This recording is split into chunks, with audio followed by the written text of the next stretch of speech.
This is Regenerative Skills, the podcast helping you to learn the skills and solutions to create an abundant and connected future. I'm your host, Oliver Gaucher. So at this point, I think we all know that YouTube videos, social media posts, and blog snippets will only get you so far. If you really want to develop the knowledge and skills you need to live regeneratively, you need the thorough information in a full book. Through their diverse range of publications, New Society Publishers' books explore topics that are at the forefront of creating positive change in our world. From regenerative agriculture and permaculture to social justice and eco-conscious living, their books cover a wide spectrum of subjects that empower readers to lead more regenerative and fulfilling lives. So whether you're a seasoned environmentalist, a curious beginner, or someone simply seeking inspiration and guidance on your journey towards regenerative living, New Society Publishers is here to support you every step of the way. If you subscribe right now to their newsletter at newsociety.com, you'll be the first to receive sneak peeks at new content and get discounts on upcoming title releases. You'll even get an exclusive discount code on their first purchase of books, ebooks, or audiobooks. So sign up today at newsociety.com. Hey there everybody and welcome back. So I have to admit that there's an unsung hero behind many of my favorite interviews of the last couple of years. Connections and recommendations to some of the people who I've learned the most from in recent discussions with people like Phyllis Van Ambraugh, Taylor Davies, Ian Robertson, Ed Brown, and others have all come from a good friend of mine, Andre Antunes, who you'll finally get to know in this episode. I met Andre first in a serendipitous car ride with a mutual friend of ours and the co-founder of Climate Farmers, Philippe Birker, on our way to the first ever company team retreat at a little farm near Dijon in France. Now, Andre and I hit it off immediately for our mutual love of learning from cutting-edge innovators in the regenerative space, and his personal experience working as a veterinarian and professional market gardener gave him a grounded perspective on farming that a lot of advocates in this movement are lacking. Now, since that first meeting, we've been in close contact as we both work closely with farmers in the company network to assist them in their transition to regenerative management of their farms. And Andre has gone on to manage large transition projects with multinational companies, which you'll hear about very soon. He has also traveled all over Europe making connections in the industry, attending events, and visiting renowned farmers around the continent, always facilitating connections and collaborations, many of which have led to partnerships and events with climate farmers. At this point, he is becoming one of the best-known consultants for regenerative farming in Portugal, and I finally made the time to catch up with him today for this episode. In this discussion, we cover a lot of ground from the unique journey that he's taken to where he is now, all of the influences and mentors that he's learned from and worked alongside to build up his knowledge and skills, stories from the farmers that he works with and the project that he's helping to advance in places like the Azores Islands, and much more. Together, we look into trends and hurdles in the regen ag movement in Europe as a way of checking in with how far the movement has come in recent years, as well as identifying where we still need to focus efforts to continue to make progress. All in all, I'm just thrilled to be able to highlight Andre and his work because he has also been an invaluable mentor and a friend to me, and is one of those people who I'm never surprised to find working behind the scenes of some of the most inspiring and innovative projects of recent years. And with all of that said, I'll hand things over now to Andre Antunes. All right, well, welcome, Andre. It's a pleasure to talk to you again. You and I have been out of touch a little bit because we've both been really busy, but otherwise, we have both kind of grown up with the trajectory of climate farmers, and I have been admiring your work kind of from the sidelines as I manage the community and you get into more projects of farmers on the ground who are in transition. And in that way, we're working on similar things. But before we get into the projects that you're working on at the moment and some of your learnings in the last couple of years, can you tell me about the background that you have and how you got from being a vet to then a market gardener and now a regen ag consultant? Yeah, sure. Thank you very much for having me, and it's a pleasure to speak with you always. And it's been a while. It's been too long. Oh yeah. We need to get together again, like in person. It's always good fun. Yeah. So I come from a family that has close connections with agriculture. My dad's parents were farmers. My mom's parents were agricultural landowners. So this has been in my kind of youth and childhood very present, even though I am from a small town or in the coast. but I never practiced agriculture in the where I was born up to now, And I studied biochemistry to start with, and then I swapped on second year to veterinary medicine, and I concluded in 2007. And then I was a vet for a while, for around like 5 years, 6 years. Been in different kinds of areas of veterinary medicine, but then settled in the production animals, and I worked as uh, like animal health vet for the government, basically in UK, doing checks in the slaughterhouses and animal welfare, stuff like that. But yeah, when it was around 2011, 12, I was wanting to change, and it came to me the idea that I should invest in agriculture, and I came back to Portugal, and then started from the foundation. So I was working in farms as a volunteer with the woofing program first in south of Portugal. Then I started to do small jobs. People hired me, and I started to I learned how to use a tractor, how to do the works. Also as a manual labor, I was doing multiple things like sweet potato, the beaners, like bigger scale stuff already. But always in the organic um, agriculture kind of scene there. And then eventually I was managing a quite a big farm for that area, like 80-hectare farm for 1 year or two. And then I was thinking I should set up my own business. At the moment, I was already very influenced by some of them what went then to be my mentors. Some of them I met them, some of them I didn't. But I started with Elliot Coleman and all the books about market gardening and organic vegetable production, Jean-Martin Fortier and all these guys. And I realized with them that you can actually, I didn't have a lot of money to invest, but I could make a business starting with, almost bootstrap. And that's what I did. So then I left the job as the manager of this farm, and I went returned to Lisbon, and I started in a eco village. Actually, I started a market garden there, which came over the next 6 years to become quite successful, mostly in the last 2 years, last 3 years. We were quite successful, me and my business partner at the moment. And then we started to be known for the vegetable production and also for the way that we were setting the business to work well without using too much resources in the beginning. And yeah, so by going further into the agriculture and organic agriculture, and then I discovered the regenerative agriculture. I ended up actually, sorry, before this I already had been in. I had known about regenerative agriculture, and I had been to regional permaculture with Richard Perkins. I was there. That was actually offered by being a manager of that farm. They offered me that course of Richard Perkins. So that was the moment it opened up the world for me of regenerative agriculture. Then I set up my market garden after that. And then I realized on 2019 more or less, I realized that I needed a bit of a break because market gardening is fun and it's was working well, but it takes most of your time if you want to do it well. And I made a break from market gardening, a break that it's been up to now, which I then dedicated to study to further my studies in regenerative agriculture, soil health.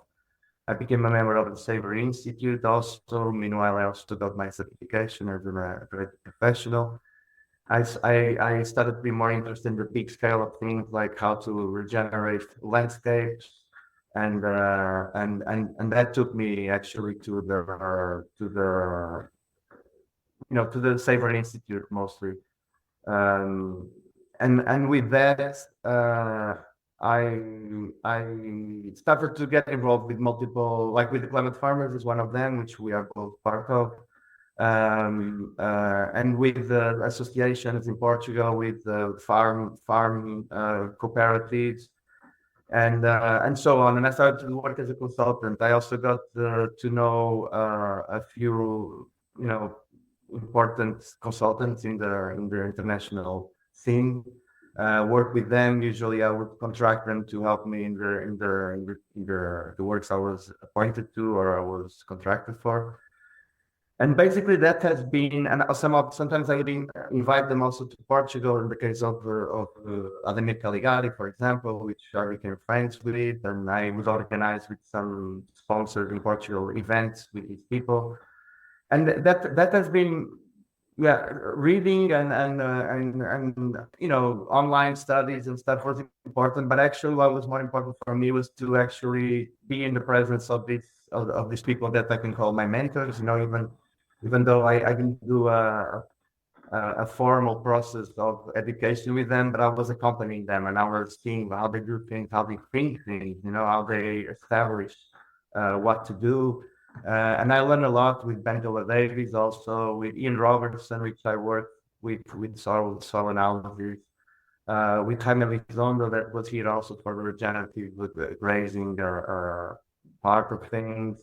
I mean, and so on, and there were more, and that has led me to what I do now, which I work as an advisor for some organizations. Like one of them is Climate Farmers. I work with a very interesting project in Portugal with Vivid Fruit, which is a company that is investing in creating a supply chain for regenerative products with high nutritional density kind of certification. And then I've been basically one thing leads to the other, and people talk and request my services, and if I can and if I see it's aligned with what I want to do, I take it and I go with it. I also have a project with a multinational dairy company called Bell in the Azores Islands in Portugal, which we've been doing for 3 years, already the third year now, with the dairy production, and that has been a lot of fun too.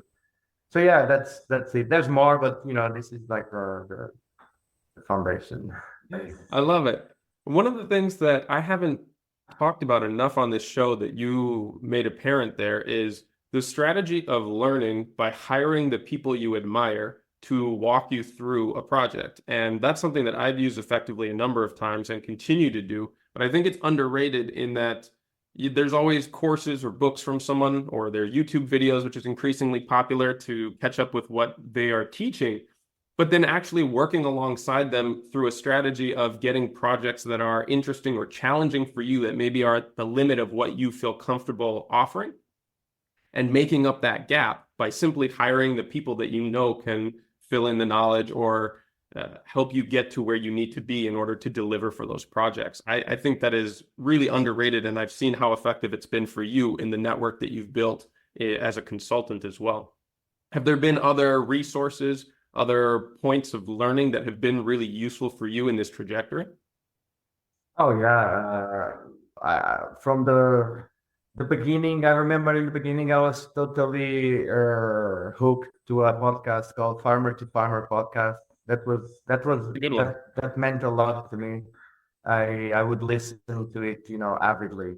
And then obviously then the Regenerative Agriculture podcast, John Kemp, I think not just for me, for many people, I think fundamental to open up our minds to new worlds of exploring things that we didn't even think about. Like Yeah. he was a pioneer in this.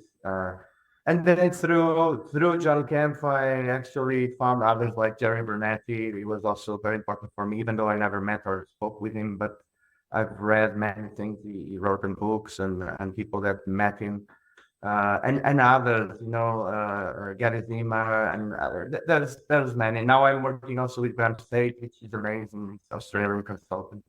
But yeah, the online learning was very important. But then when it kind of consolidates, it's when you are with these people on the field with the mentors. And I've I don't know if you want to go this way or continue on the Go like the ahead, mentors. go ahead. Like so what I found out early in my consultant career was that I could do I because also my background, scientific background, I can easily understand many other things in terms of soil health and biochemistry and biophysics But I realized early that people have been doing it for so long, and there's so much experience that I can only, I could do a bit, but I could never go through the complexity that they can manage. Their brains are already, um, prepared to deal with this complexity, which is soil health, for example. And I realized that the best job I could do, because I realized I had this ability to understand things quickly, and I also my English was good because I have been working in the UK. I have a good English skill. The best thing I could provide to the community of farmers in Portugal was to actually be the bridge between these consultants and the farmer. And during that process, I also realized how much I could learn with the best in the world, like with the best that money can buy for that project. Like it's a matter of budget, and then, well, it's not just a matter of budget, actually. This is an important point also. It's like when you work with this level of consultant, you also have to put in their plate something they want to eat, because they are not short of work. They are not looking for more work, definitely. They are at the moment in their career, they're looking for challenges most of the times, like things that, excite them, So I wouldn't, invite them for anything, only for like, cool things for people that work in this field. Like, yeah, I want to do that. That's, or stuff like no one could ever kind of figure out this. I said, okay, let's do it. Let's try, something exciting.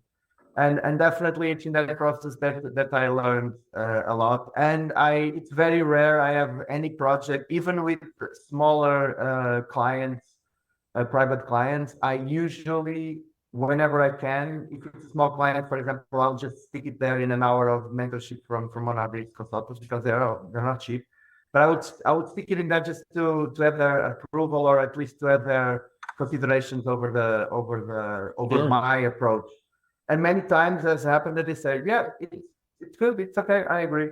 And I could think like, well, I just wasted money. But no, it's not. It gives me assurance, it gives me assurance that the path and the way I'm thinking is working well. So this basically, it's always worth it to work with these people. I strongly suggest anyone that wants to do this, like, to try to do this, because it's not that easy, because you do have to present them something that they want to do, and that sometimes it takes me time to organize the whole thing. Also to give it an aura of seriousness, not just like, hey, I come here and we'll do something. You can't waste their time, right? Yeah, exactly. They won't waste their time, really, because they are extremely busy.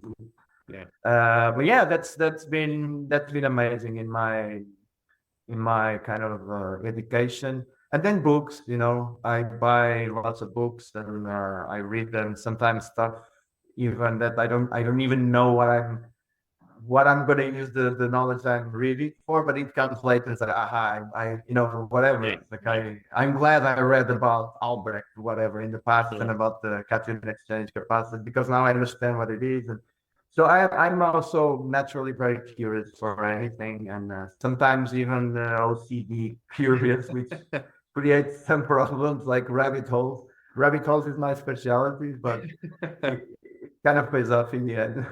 Well, yeah, you're one of the best read people in this space that I have met. I'm wondering what have been some of the ones that you most recommend now to people, especially as far as books or other resources.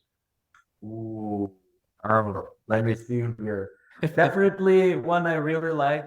Well, from the initial things I was doing, if you want to do organic vegetables, especially on more market garden kind of way, Elliot Coleman's books are fundamental. They are old, but they are still, it's all there. JMF's books also, the market gardener, it was fundamental, mostly because he made it simple. Like, don't overcomplicate, do it as I am, putting out here, the foundation, and then when you're get better, you go your way. But just do this, it will work, to a certain degree. But then if you get into more soil health, I really enjoyed Jerry Bernacki's book, The Farm as an Ecosystem. I think it's a great book. I mean, there's so many. I would leave the letters. Actually, they are right here. Well, holistic management, always, because it's a part of my kind of the way I structure things in my mind, even in my life. I owe that a lot to Colin Savory, and to the people that Jody Butterfield, the people that work in that framework. Um, yeah, let me see here. Well, there's the urban farmer Curtis Stone was important for me too, because then he even went a bit further than JMF into like, okay, this really can be done in a very small scale. You just need to be organized and do the basics. Don't make problems for yourself. Um, yeah, I mean, I'm always reading new stuff, but John Steele's book also, which I see there, it's very interesting. But there's so many. Also, books that help me a lot. They're not technical books, but books that I have with me all the time. Actually, we were just talking before we started recording about. I have these books here with me because I'm writing an article, which books about agrarianism. For example, Wendell Berry. I love everything. I mean, the book, the World Ending Fire. For me, it's I travel with this book everywhere. Actually, it's all worn. And Aldo Leopold, the San County Almanac. I mean, these people, even though they were not technical, but they were exploring concepts and almost, philosophically thinking about land conservation, agrarianism, the return to land kind of movement. And they are incredible writers too. I like to read also. They are a joy to read, literary, kind of thing. Yes. And yeah, but there's so many, there's so many books and technical books about science. Exactly. Depending on what you want to go deeper into, I know you've got This is one of the things that I love. Every time that we talk, you've always got new recommendations for me. You're the one who got me into Wendell Berry as well. Yeah, it's great, Wendell Berry. It's just like you can read and reread, and every time you read it, there's a new meaning that you find in it, and it's so rich. Yeah, it's really beautiful. So you're also contributing to this because you have a function as a writer as well. Tell me about the articles and the journalism you do in this space. Yeah, so I was invited 3 years ago, I think, by a Portuguese animal production magazine to write articles about regenerative agriculture. Articles initially we thought about interviews, so interviewing farmers from the space. At that moment, and still now, I'm quite involved in the regenerative grazing kind of scheme in Portugal and in Spain also. And then we started it's a magazine that comes every 3 months, and we started to do interviews with the pioneers of this space in Portugal and Spain. And then I started to add some articles about technical things like how to sow or forage mix, and what are the best clovers for this or that situation. Stuff, very technical stuff, but related to animal production, to livestock. And then also I participate every once in a while in a magazine about kind of Anthropocene criticism, it's a Portuguese magazine, and there I usually write more about about Wendell Berry, for example, and stuff like that. Like how can we change the way that we see the nature conservation and agroecology, and then I usually lean on these authors like Aldo Leopold, like Wendell Berry, and others, some Portuguese ones too. But yeah, that has given me a lot of pleasure too. It was fun, and it was important to for people to see that there are other alternatives. And to feel that there are people that are like them and they are doing it. So to kind of feel some familiarity with people that are already doing it, because sometimes with this regenerative process, as you know, because you also do this work, and actually you are specialized in this work of the transition, like how to design this transition with the farmers, a lot in their heads, a lot in their mind, and And it's very important when you see someone in a magazine, oh, this guy is like from my village or it's from my region and it's like me and it's the same kind of background and he's doing it. So maybe actually it works. And so that was really, really important for me also. And I learned a lot with the people and asking what worked well, what didn't go so well.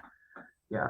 I think that's something that's missing in a lot of the journalism around Regen Ag at the moment is just having these stories and firsthand accounts of what it looks like to manage a business that is in transition and is having very real difficulties and challenges like anybody would, changing management from a pretty entrenched structure into one that is, new territory. And I think that's something that you have really been able to add effectively to the conversations, to the network, to the publications that you contribute to, because I hardly know anybody in Europe who's as well connected as you are. You've gone and visited so many different farms, not just in Portugal and Spain, but in Germany and Finland and Estonia and all these other places where you show up for the events, you have conversations with these people, you collaborate with their consultants. And I think it has brought a perspective that is much more well-rounded than other people who just write about the concepts or, the ethics or the principles about it. And you can, through a lot of experience, talk about what it looks like on the ground, what stories have come out of these transition journeys. And that brings me to what I want to focus on now, which is the project with the Bell Group in the Azores, because you have been giving updates to the climate farmers community since you started, and some presentations that have kept us up to date with what it looks like to do this through a large multinational company that is then working with their suppliers, their contracted farmers, to transition not only individual farms, but actually the supply chain for this large company. Give me a bit of background for our listeners here, and then we'll go into the details of where you're at now. Yeah, sure. So this was a job that fell on my lap because someone that was in the Azores at that moment tipped them. They were looking for someone to do a regenerative agriculture, a regenerative grazing kind of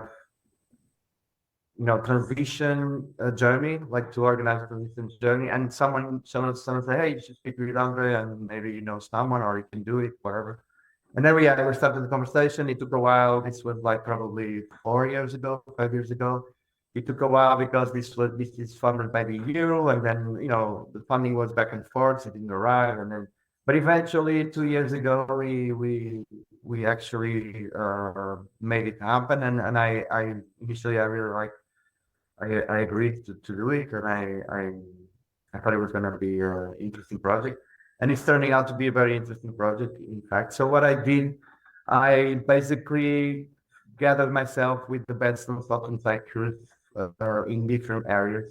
The production of milk in the Azores there's a lot of grasslands, there's a lot of grazing, a lot of ryegrass and some perennial pastures. But also there's a lot of corn, there's a lot of annual crops, even ryegrass also, they do a lot of annual ryegrass. So initially, I thought immediately I would need to have some livestock specialists, and I contracted Simon Goodall, which is also from the Taylor Institute, as me, specialized in holistic plant grazing, and Phyllis Van Ambraugh, which is a specialist in grass-fed organic milk production, cow milk. And then for the soil health part, I called someone that was already someone I had been working on and off with, Taylor Davies, and I basically with them and with the team in the Azores, they have their internal team of agronomists too. We set up how would it work? The whole process. It's 3 years transition. Which chose 5 farmers from different kind of representing that each one a different community of farmers within the island of San Miguel. It's the strongest island of milk production in the Azores. One is an organic farmer, all the other 4 are conventional, but within the conventional, one was a guy that was in dire straits at that moment. Another one was and is a very good farmer, a very well respected farmer, but he wanted to take the next step.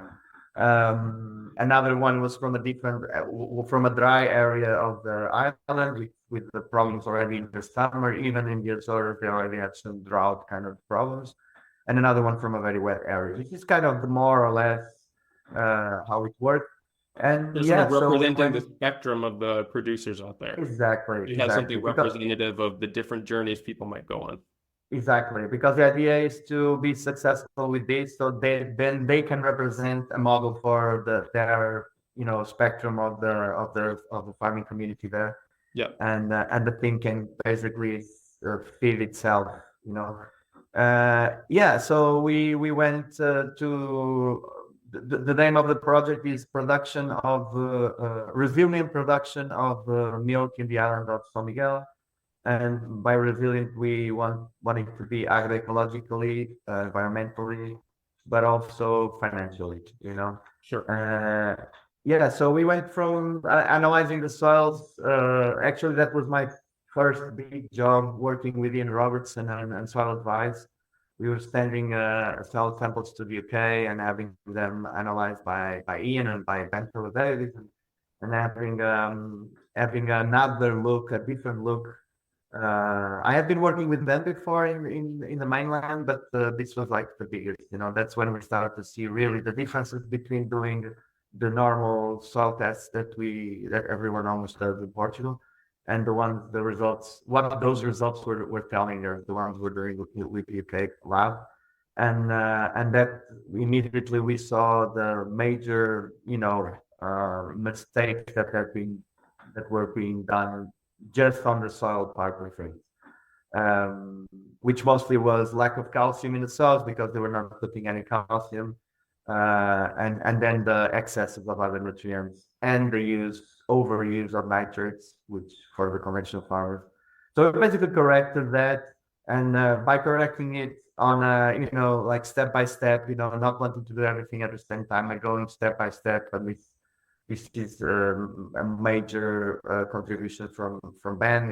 He has a lot of experience, and he knows what to do and what not to do or to do later. So we started by the calcium, and then we started by replacing nitrates with urea for the conventional one, and not putting any phosphorus and potassium. And this is kind of very basic, but you need someone there to tell you, like, you can trust this is going to work, because for the farmers it's frightening for them, and they're It goes against what they've been doing up until that point. Yeah, and it's like I'm not. What are you telling me? I'm not putting anything, or almost anything, and it's gonna produce something. It's not possible. Right. So yeah, that's not the calculation we come here with. Yeah. Yeah, and also I wouldn't have enough security. I have now, but back then I wouldn't have enough security if it was not for the team I was working with. Yeah. To say like, yeah, you can do it because it's gonna work. So basically, I would create these pilot projects with them. So we didn't want to transition all the farming immediately, but we say like, let's do this first year, one field with our recommendations, and we see the results. And then if you want next year, you do more. The same happened, but a bit later, because we didn't want to do everything at the same time. But in terms of regenerative grazing, so adaptive multi-paddock grazing, holistic plant grazing, it was in the end more even. That came later, but we also managed at the moment the farmers, all of them are doing their plant grazing. One of them is more or less, but the others are really doing it with their grazing plans and everything. Mm-hmm. So yeah, with all this, in the first year, the results were already spectacular. The farmers were very happy. They couldn't believe what their eyes see in many different aspects, not just they actually had more production. They had better quality forage because we analyzed all that. They had better animal health, like animal welfare. Like the vet was doing less visits. Those cows were not anymore being basically, poisoned by the bad quality forage. Yeah. With all the problems they have, the milk production went up. Soil like erosion, which is a big problem. It rains a lot in the island in the winter. We also established soil conservation measures. So not don't use the plow. Use the disc plow only if needed, and if you can use superficial disking only. Yep. We are trying with no till. No, they saw the results, and on the second year, we are now going to the third year. On the second year, which is it's basically the year that we are now. It's the second year, going to the third. It's the farmers almost all of them want to do. One of them actually wanted to do the whole farm. Said, "I trust you. This works. I can see it, Amazing. and I want to do the whole farm." And it's working very well. And at the moment, it's really spreading like fire, basically, because the farmers talk with each other and on the cafe or in the cooperative, and they say like, "What are you doing? And why do you have these results? And what are you putting in?" So that's what they are still thinking. Like, what else? What new product are you using? You say, "Actually, I'm using less." No way. I'll show me. Yep. So it's working. It's working almost. It's creating almost like a grassroots movement in that island of regenerative agriculture. Everyone talks about regenerative agriculture there now. It's a lot of fun. That's super exciting. And I think it goes to show what I think both you and I have learned primarily from people like John Kemp, that so many of the products that people are reliant on applying and think are the direct result of the production that they're getting are often actually blocking nutrient absorption and eliminating the proper processes for metabolism in the soil that can regulate the health and the nutrition of the plants that you're growing, whether that's forage or it's a particular cultivar. Yeah, absolutely. Especially potassium, for example, as we know from the Mulder's chart, that it's blocking many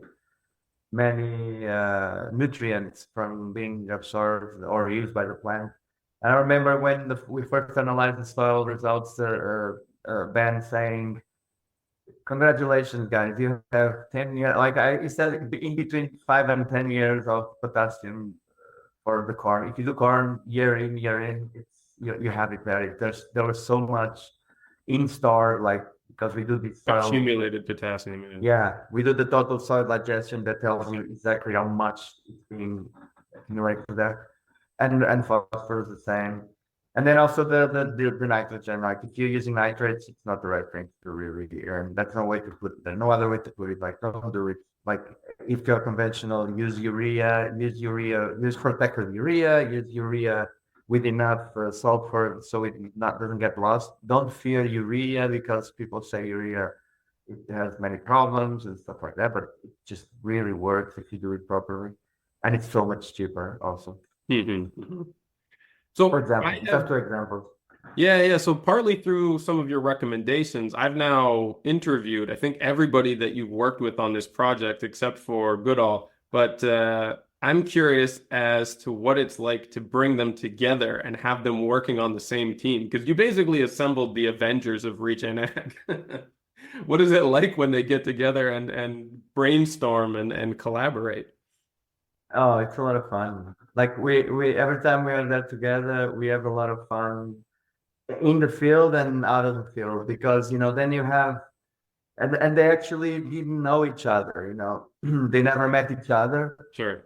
So that by itself was already a lot of fun, because you see the people with a lot of experience, but with different contexts and different things they're doing in life, and then just like brainstorming about stuff. I remember Phyllis, for example, saying, "Hey, Ben, you should come to New York, but come and visit us. We really need someone to look into our soil." And he said, "Well, I'll come to UK. It's going to be a lot of fun. There's a lot of things I want to show you, etc." So it's really interesting to be there to see, and also then to ask questions and to learn a lot myself too, but just by understanding how these people think. Yeah. And also then you get the opportunity to talk about things that are not in the project, like talking about the state of regenerative agriculture in the world, like how's things working in the US, what is it like, and it's really a lot of fun. And with the farmers also, they very quickly understand, even if they don't speak the language, which most of them don't speak English in this group. I will translate over time. but they feel the experience of these people, and there's there's trust, immediate trust. They feel these people know what they're talking about. It's just they have this aura, of experience around them. So yeah, Brings all confidence. this, it's a lot of fun for sure. Well, so in getting to work with these people, I'm curious as to what you've learned as far as the attributes, the commonalities of effective consultants or advisors in this space, because with the popularity and kind of the buzzword of regen ag in the past handful of years, regen ag consultants have been popping up like mushrooms, some with or without experience or skills or knowledge or, the standards, and there's not really a license that you have to pass. And so the waters get a little diluted. And this is something you and I have talked about in the past. Like Yeah. everybody who has read a couple of books or has a bit of a background or some small experience seems to be putting their name out there. What are some of those commonalities and attributes of the ones who you've seen be really effective? The ones that stand out. For sure. Yeah. I mean, empathy. That's one. Like these people have seen a lot, and have seen a lot of the best and of the worst, and so they immediately you feel they have any empathy for the farmer, and that empathy manifests sometimes by being very, like patient. Sometimes being actually right on the subject, like Ben, for example, if he has a different style of, like somehow people like him and others, they manage to say things in a kind of a very straightforward way, which if it was me or someone else saying it, the farmers would be kind of offended, maybe even. But they just do it it's a timing, they know that they've been there, they've done their mistakes also, I guess, as the consultants. And they have a direct line to the soul of the farmer there, you see. Mm-hmm. And then for sure, they have this systemic thinking, like systematic thinking of things. They don't want to do everything at the same time. They are methodical in the approach. That's one of the things I see usually manifests lack of experiences when you want to stuff everything in that kind of consultancy work. I want to do, compost tea, and I want to do whatever. I want to do everything at the same time. And then these guys that have experiences, and now let's do this one first, because they also see the farmer, they see individual farmers as individual cases. Yeah. Context based, and say this guy is ready for this, but that guy is not ready for this. So we're gonna do only step number 1 for this guy, but this one we can go to step 3. So we customize the journeys for each farmer. And you can only do this when you have someone like that. And then they are very, very, very good communicators, like in terms of education. Sure. They are very skilled in communication. They can explain things, sometimes very intricate concepts, in almost like if it was for children. Like they make it in a very, very simple way. Yeah. And people get it. I get it sometimes. There was so many things I learned with these guys, like that just unblocked in my mind. I was like, oh, okay, I get it now. It's actually more simple than I thought, but I was never explaining that way. Mm-hmm. So yeah, I guess that empathy without losing track on what needs to be done, what was it?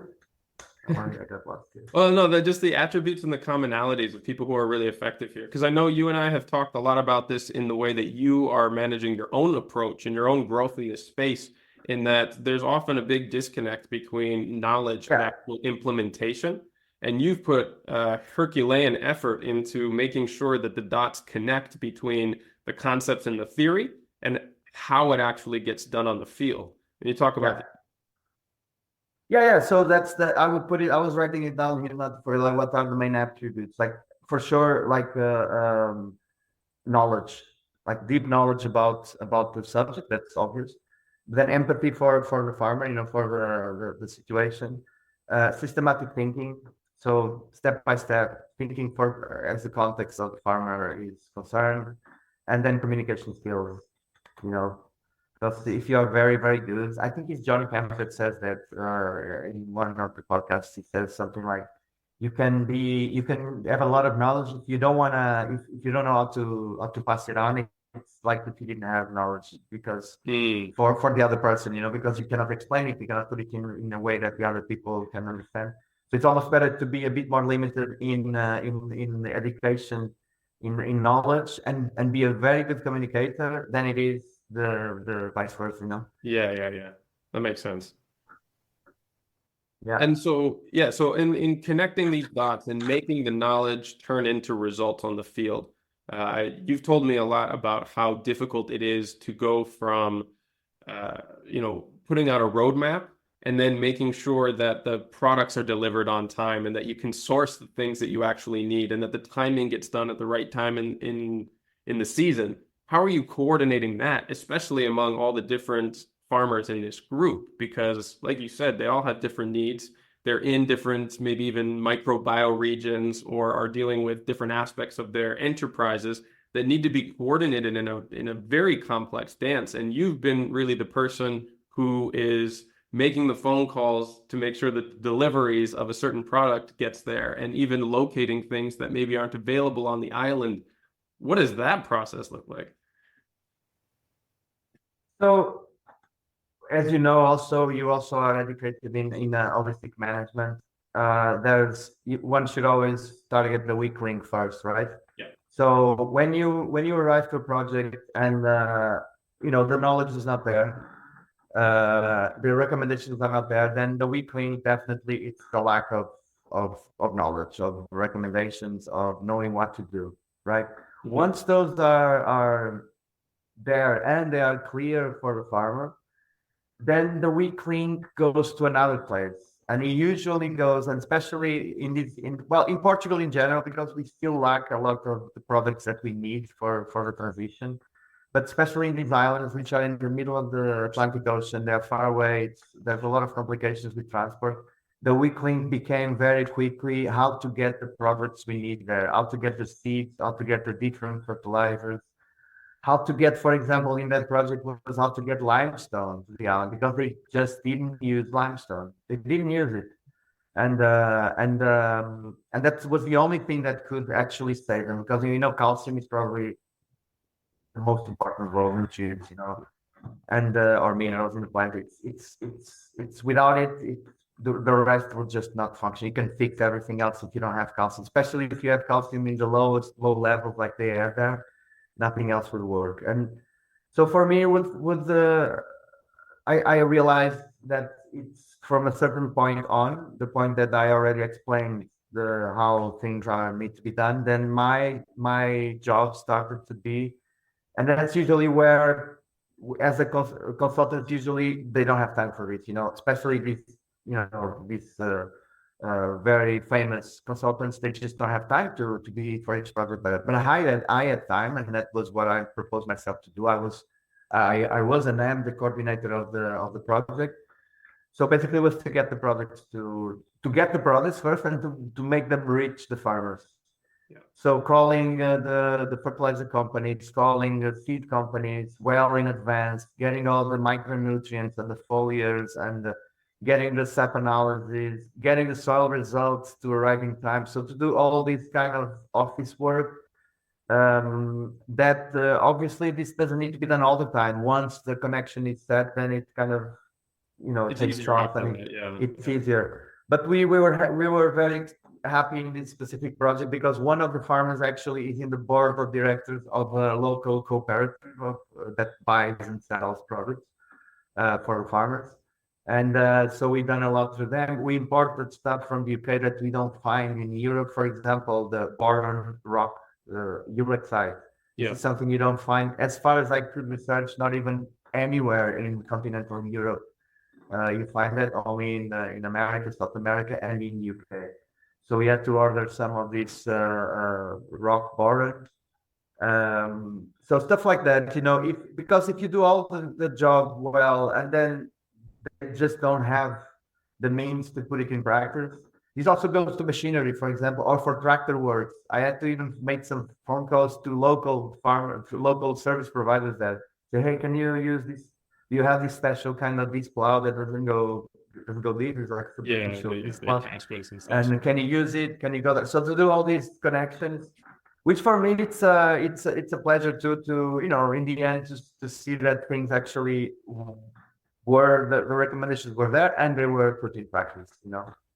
Yeah. So that's a very important one. And then to follow up with the farmers, just to call them every once in a while. I was just doing that this week and like, hey, do you need something? They're in a very active part of the season at the moment. If there's anything you need, call me. So I have direct contact with all these farmers.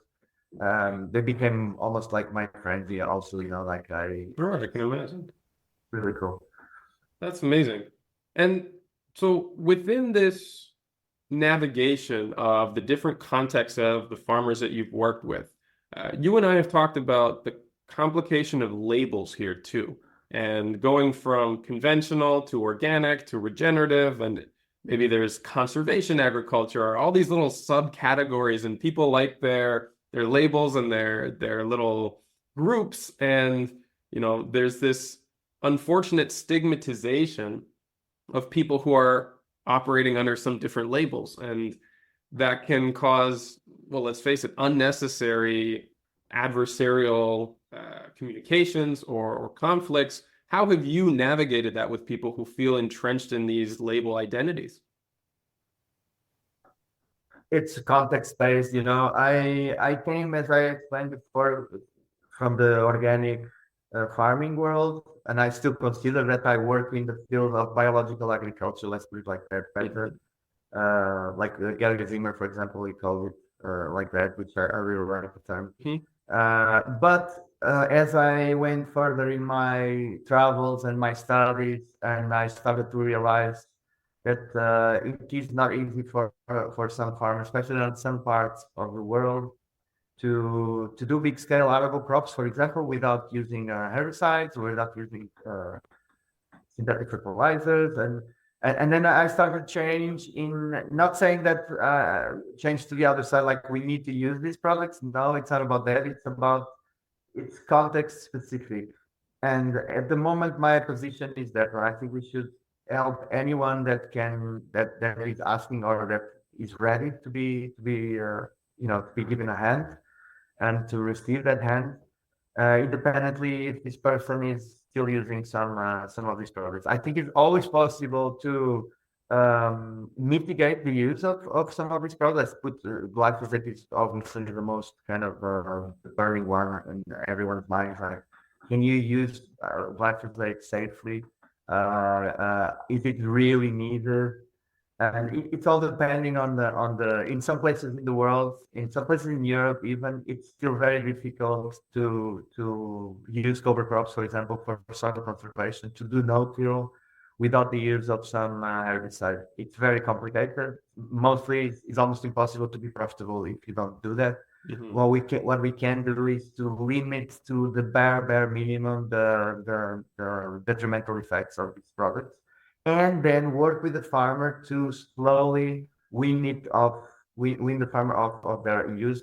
It might be possible. In some cases, no one has done it yet. I was just talking with a farmer from the east of Germany the other day, and in a very, very dry climate they have very difficult conditions. And he's one of the best, if not the best, in his area there. And he still didn't manage to find a way. And he wants to, he would mind to, because we all know that glyphosate has problems, not just as a direct toxic to the whole ecosystem, including us, but it also is a plant nutrient chelator, so it kind of steals nutrients to the plants. It will make the plants sick even after the direct toxic effect on them. So people want to leave this, but it's really hard. And then that's the thing, we need to consider helping everyone. There mustn't be a black and white, which is a bit what happened with the organic movement in Europe, at least. I know in the US it's a little bit different, but it happened with like black and white. If you're organic, you're organic. If you're conventional, I'm not going to work with you because I'm only organic, or the same vice versa. Like the conventional people, they don't like the organic because they don't know what they're saying. They cannot feed the world. I think it's possible to feed the world both ways. And my tendency, obviously, is to help people to use less and less also for financial reasons, because if you don't, you have to pay for an extra product.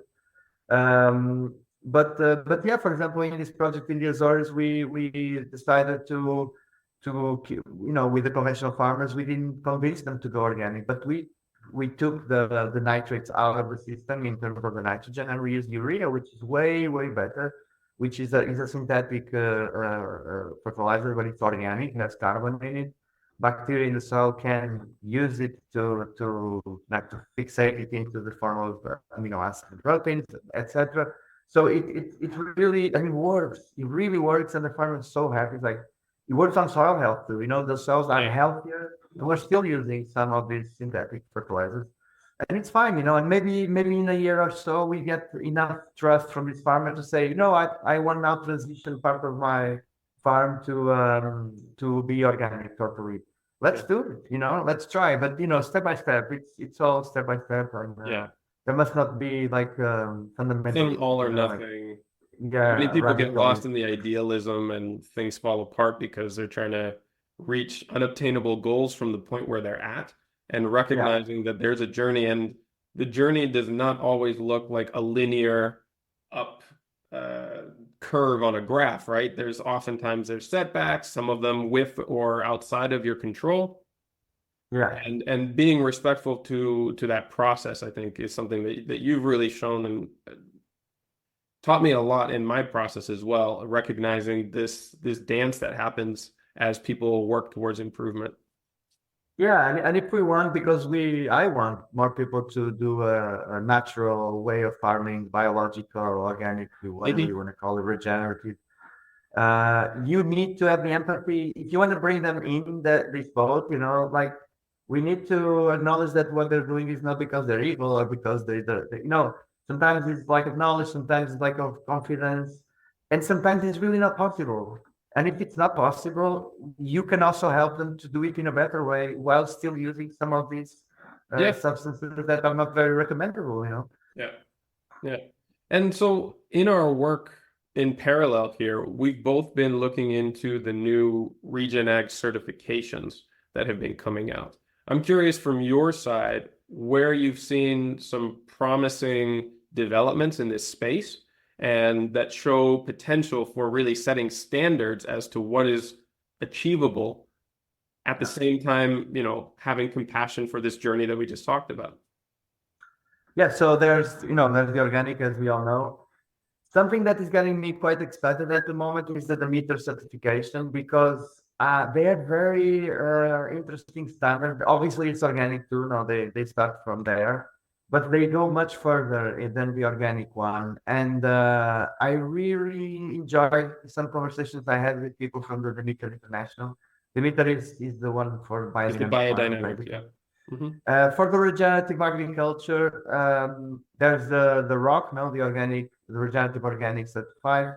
I really, it gives me trust that it comes from Rodale and all this. Rodale does an incredible work in the organic farming world.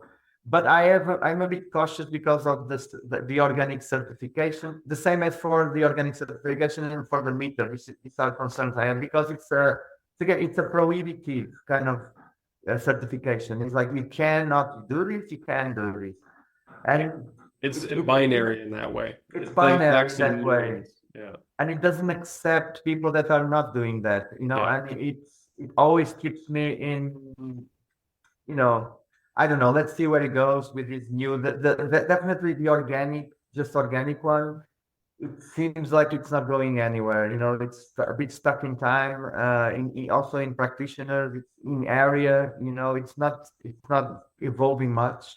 Yeah. As for the regenerative ones, so yeah, we have, other than the ROC, we have at the moment the Regenerative from Gabe Brown and Alan Williams. And John Kemp is going to launch the Integrity Grown at some point. From John Kemp, I mean, it's John Kemp, so I guess he's going to do something amazing, but I don't know in detail. But Regenerative, I had the opportunity to read, diagonally read their methodology, and I really like it. I think it's well. I mean, coming from who it's coming from, these people have decades of experience, and they're very serious. I especially like the way that they create different piles of certification, and they will accept you even if you're still using, for example, some tillage and some chemicals. Yeah. And depending on what you're doing, they will put you in one of these tiers. But then if you want to go up in the ladder, let's put it like that, you need to establish a transition process to win out eventually leaving the application of this process. I like that. It's inclusive. Yeah. And it really, And it's aspirational, right? It's not just you're in, you're out, you're good, you're bad. It's absolutely how good can you be? How much progress can you make? And you're in even if you're at a low stage. This is something we've talked about for years. Yeah. Yeah, it's aspirational and inspirational. I would even add, because it really motivates you to and also the people that come from, they're farmers. They know it's not easy. They've been through the problems. If you read Ray Brown's book, that's what the book is about, like what it took me to get here. Yeah. So yeah, it's very exciting. I would be very happy to be involved somehow, or to my own farm. I'm also looking for a farm now to go back to farming, because I'm I'm already getting tickles to farm again. And but I would probably try one of these in the future for myself, and I would suggest that to like Regenerative or Integrity Grown. Definitely are gonna go. I think they're gonna go far. Yeah. And so in all of this traveling and working with farmers on the ground, connecting with consultants, constantly reading, I mean, you've really got your finger on the pulse of what's happening at the moment here, especially in Europe. Can you give us some insights into some trends, some progress, or maybe even some hurdles and sticking points of the progress of the Regen Ag movement in our region? What comes to mind? Yeah, I'll try. Well, definitely there should be more area transition, and the problems are the ones that we already spoke. Like there are some consultants, some good consultants. They are very busy. It would be relatively easy to get their knowledge to reach people, but then it's the implementation part of things. That I think is still the major blockage, is people accessing information, but then there's a lot of noise, too many things, people want to do too many. There's no one there then to go like, let's do it step by step, let's accompany the process. Yeah. And it's not easy. No, it's really not easy. There should be more of us, doing this. And I am very hopeful now. It's something that John Kemp many times he's been kind of raising this idea, or it's been expressing this idea that it should be the people in the distribution to fund their transition project. Like it's the rest of the supply chain that should be providing funding and the resources. Yeah, absolutely. And I think I am involved in a project like this in Portugal at the moment with a food company, and I could see how we are working for 2 years now, and I could see how fast things move with them. We don't need to be waiting for subsidies or grants, or we don't need to be, in very lengthy processes of, for example, working with academies and with scientists. And it's just like the money's there, let's do it. They need to believe in it, obviously.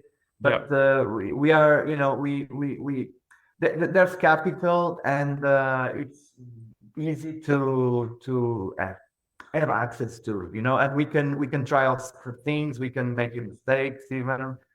And things progress very fast. Now, with this also comes the question, like, are really corporates in a capitalistic, system, how are they going to be kept from going all the way just into, for example, greenwashing, or just making more and more money and not giving back to the community? That's where the corporate responsibility comes. And fortunately, I met this guy in Portugal that I've been partnering with, and I really believe in his good intentions, and that's how I am seeing, following John Camp's interviews too. You see people he's been talking with in the US that are amazing. There's really amazing people in this world, people with some power and with some connections and with some capital, but also they really want to do the good thing. And so supply transition, this would be I think it's the future, to scale things fast.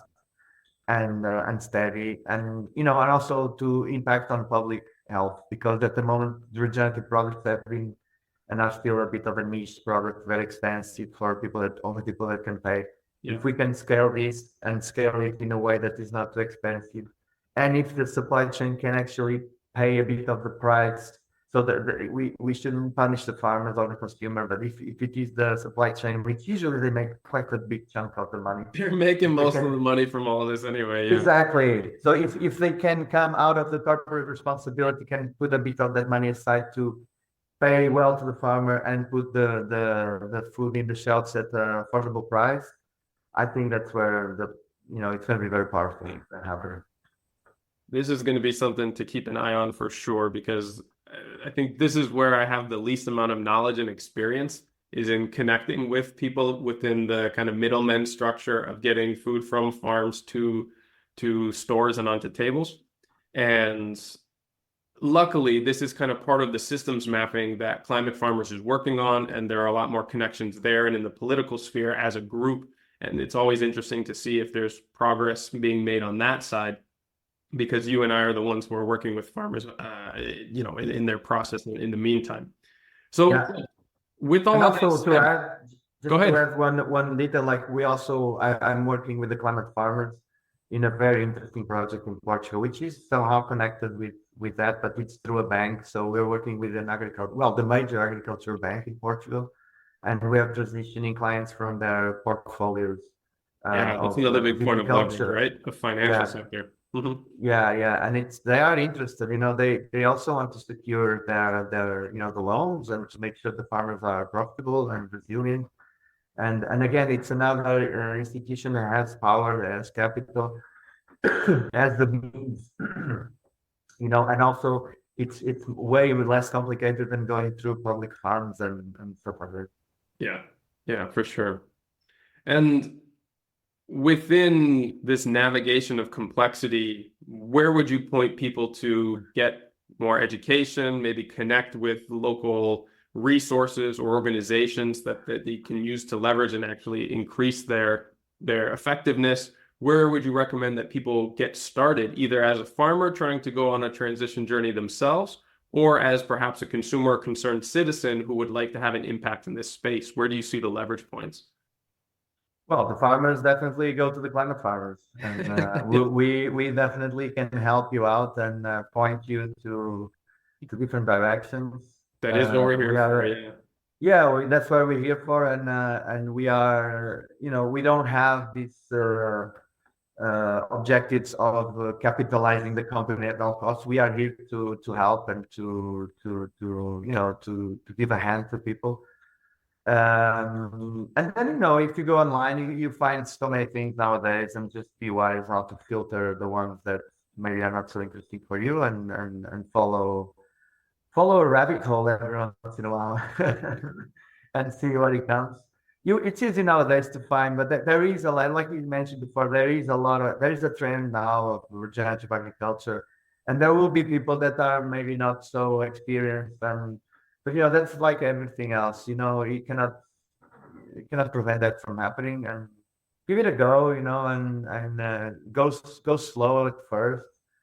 If you want to transition as a farmer, as a consumer, I mean, there are so many interesting things, like check the work of Zach Bruce, check the Bionutrient Institute, stuff like that, and follow through with them. There will be the connections with agriculture. There will be there. In Portugal, there is a farm that I'm working with. It's called Vivid Farms. It's an amazing farm that we are doing, and we do visits also, and even meals with the products on the farm, and we are implementing there most of the regenerative agriculture strategies and agroecology. It's an organic Demeter certified farm too. So yeah, just go in their webpage and book a visit. In Portugal, it's the place I would start with for sure. Nice. And if anybody is inspired to get in touch with you after everything that we've covered today, how can they reach out and get in touch? Well, if you go online and you type Climate Farmers Andre Antunes, you'll find my email, Climate Farmers email. So yeah, please get in touch.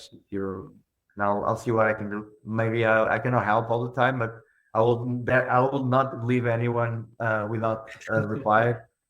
And if you need help, if I can't, I will point you out to the best person I know. Amazing. Well, Andre, look, it's always a pleasure to catch up with you. I love the work that you're doing, and every chance that we get to get some updates on your own projects and your work. I am really looking forward to hosting you here as soon as you can get out to Catalonia next. Otherwise, we'll meet up at an awesome restaurant of your recommendation in Sintra again. That was awesome. And yeah, I'll talk to you again real soon, man. Yeah, man, Oliver, thank you very much for this, and I hope I can see you soon too. Yeah, I'll visit you. I will. Good, I'm counting on it. In the summer, for sure. Thanks once again to Andre. Like I said, you can get in touch with him and get to know the full suite of services that Climate Farmers has for farmers in transition to regenerative management through climatefarmers.org. Now, before we wrap this up, just remember that these episodes are only the beginning of the learning resources, design and coaching services, in-person courses, and interactive community that are available through Regenerative Skills. The Discord server is our free community where you can connect with other like-minded listeners, exchange ideas, stories, tips, and resources, as well as interact with me directly and quite a few former guests from this show. Our Instagram account @regen_skills is the best place to see the projects that me and the team are working on, both for clients and collaborators, as well as on our own properties. I'll also be announcing the certification courses, workshops, and gatherings that we've got coming up later this year. If you're interested in getting dedicated support for your own project, you can now schedule a free planning session with one of our team members through the request form on our website. You can also find all the links, show notes, and past resources there at regenerativeskills.com. We truly believe that no matter your experience, your knowledge, abilities, resources, or background, you can be a powerful force for regeneration on this planet, and we're here to help you find your path. So as always, remember to keep taking those little steps every day towards a regenerative future, and I'll be right by your side along the way.